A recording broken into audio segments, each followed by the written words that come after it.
Diabetes, जिसे आमतौर पर मधुमेह या शुगर के नाम से भी जाना जाता है, एक जीवन शैली विकार है। इस स्थिति में शरीर में ब्लड ग्लूकोज या ब्लड शुगर की मात्रा में काफ़ी अधिक हो जाती है। इस बीमारी के आम लक्षण ज़्यादा भूख लगना, प्यास लगना, थकान महसूस होना, आंखों के सामने धुंधलापन या बिना किसी कारण के वजन घट जाना हो सकते हैं। गलत नहीं होगा कि डायबिटीज़ एक खतरनाक बीमारी है और इसे नियंत्रण में रखना जरूरी है।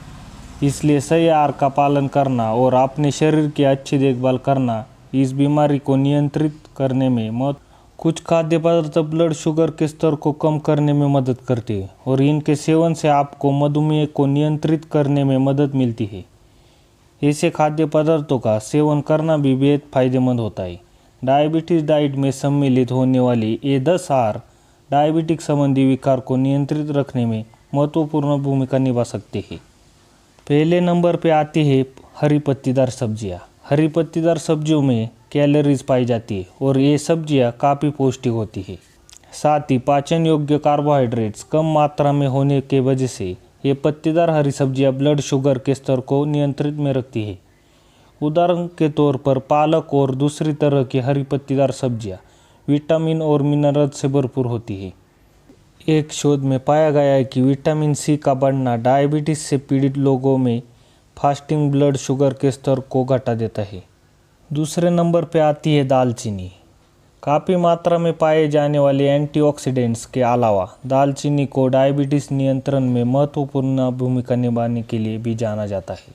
काफ़ी मात्रा में पाए जाने वाले एंटीऑक्सीडेंट्स के अलावा दालचीनी को डायबिटीज़ नियंत्रण में महत्वपूर्ण भूमिका निभाने के लिए भी जाना जाता है। अनेक शोधकर्ताओं ने अपनी रिसर्च में ये पाया है कि दालचीनी ब्लड शुगर के स्तर को कम करती है और इंसुलिन की संवेदनशीलता को भी बढ़ाती है। हालांकि आपको कैसिया दालचीनी का प्रतिदिन 1 चम्मच से ज़्यादा सेवन नहीं करना चाहिए। इस प्रकार के दालचीनी में कौमारिन की उपस्थिति के कारण इसका अधिक सेवन नुकसानदायक हो सकता है।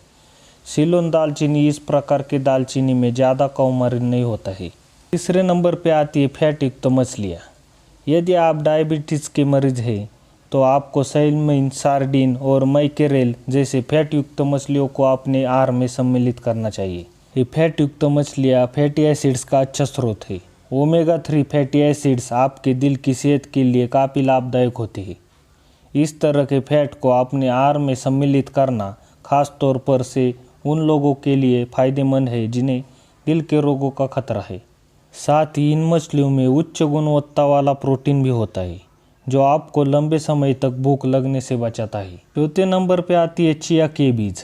चिया के बीजों में भरपूर मात्रा में फाइबर होते हैं और इनमें कार्बोहाइड्रेट की मात्रा भी कम होती है।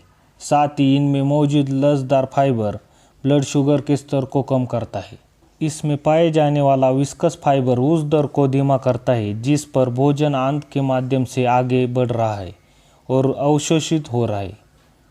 इसकी वजह से ये रक्त शुगर के स्तर को कम रखता है। आगे आता है ग्रीक दही। ग्रीक दही ब्लड शुगर को नियंत्रित रखने में साथ ही हृदय रोग के जोखिम को कम करने की क्षमता के कारण मधुमेह रोगी के लिए एक बेहतरीन डेयरी प्रोडक्ट है। अभ्यास में ये पाया गया है कि दही और अन्य डेयरी प्रोडक्ट्स के सेवन के लिए मधुमेह रोगी के लिए वजन कम हो सकता है। इसके अलावा वजन घटाने, ज़्यादा खाना खाने से बचाता है और कार्बोहाइड्रेट के सेवन को संतुलित रखता है। इसलिए ग्रीक दही को अपने खाने में शामिल करके डायबिटिक को कम रखें और उसका लाभ लें। आगे है फ्लेक्सीड यानी अलसी का बीज। इस बीजों में अघुलनशील फाइबर होता है। ये हृदय रोग के जोखिम को कम रखता है और ब्लड शुगर को नियंत्रण में करता है। एक अभ्यास में पता चला है कि डायबिटीज़ वाले लोगों ने जब 12 सप्ताह तक अलसी बीजों को खाने से उनके हीमोग्लोबिन पहले से बहुत अच्छा बढ़ रहा है। इसके साथ अलसी के बीज नियमित खाने से स्ट्रोक का खतरा कम हो सकता है।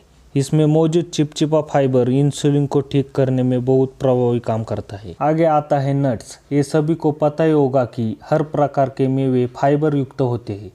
ये ब्लड शुगर को कम रखने में मदद करता है और उसे बढ़ने से रोकता है। फाइबर की मात्रा सभी नट्स में अलग अलग होती है। विभिन्न प्रकार के नट्स पर शोध से पता चलता है कि उनके सेवन से सूजन कम हो सकती है। आपके खाने में नट्स को शामिल करना बहुत लाभदायक हो सकता है। 8वें नंबर पे आता है एप्पल साइडर विनेगर यानी सेब का सिरका। ये सत्य है कि एप्पल साइडर विनेगर सेब से बना होता है, लेकिन फल में उपस्थित चीनी को एसिडिक एसिड में किण्वित किया जाता है, जिसकी वजह से इनमें कार्बोहाइड्रेट्स की मात्रा काफ़ी कम होती है। इसके अलावा एप्पल साइडर विनेगर इंसुलिन में सुधार करके ब्लड शुगर को कम करने की काम करता है। अगर इसका कार्बोहाइड्रेट्स वाले खाने के साथ सेवन किया तो इसमें ब्लड शुगर को 20% तक कम करने की क्षमता भी होती है। अभ्यास में पता चला है कि सोने से पहले 2 बड़े चम्मच सेब के सिरका खाने से ब्लड शुगर 6% कम हो सकती है। अब आता है जो आप सभी अपने खाने में इस्तेमाल करते होंगे, वो है लहसुन। लहसुन को हम उसके प्रभावशाली स्वास्थ्य लाभों के लिए जानते हैं। कुछ अभ्यासों में पता चला है कि लहसुन डायबिटीज़ पीड़ित लोगों में सूजन, ब्लड शुगर को कम कर सकता है। इसके साथ ही ब्लड प्रेशर में भी लाभदायक साबित हो सकता है। अब आखिरी और आपके सबका पसंदीदा फल के बारे में जानेंगे, जिसका नाम है स्ट्रॉबेरी। स्ट्रॉबेरी में एंथोसाइनिन नामक रसायन होता है। एंथोसाइनिन वो एंटीऑक्सीडेंट है जो स्ट्रॉबेरी को उसका लाल रंग देता है। स्ट्रॉबेरी डायबिटीज़ के मरीजों में ब्लड शुगर के स्तर को कम रखने के साथ ही हृदय रोगों के जोखिम को भी कम करता है। एक कटोरी स्ट्रॉबेरी में 49 कैलोरी और केवल 11 ग्राम कार्बोहाइड्रेट होते हैं, जिनमें से 3 ग्राम फाइबर है। स्ट्रॉबेरी खाने से शरीर में विटामिन सी मात्रा बढ़ जाती है, इसलिए हृदय के स्वास्थ्य के लिए स्ट्रॉबेरी काफ़ी लाभदायक होती है। तो चलिए दोस्तों, आपको जानकारी अच्छी लगी हो तो चैनल को सब्सक्राइब और वीडियो को लाइक कर दीजिए।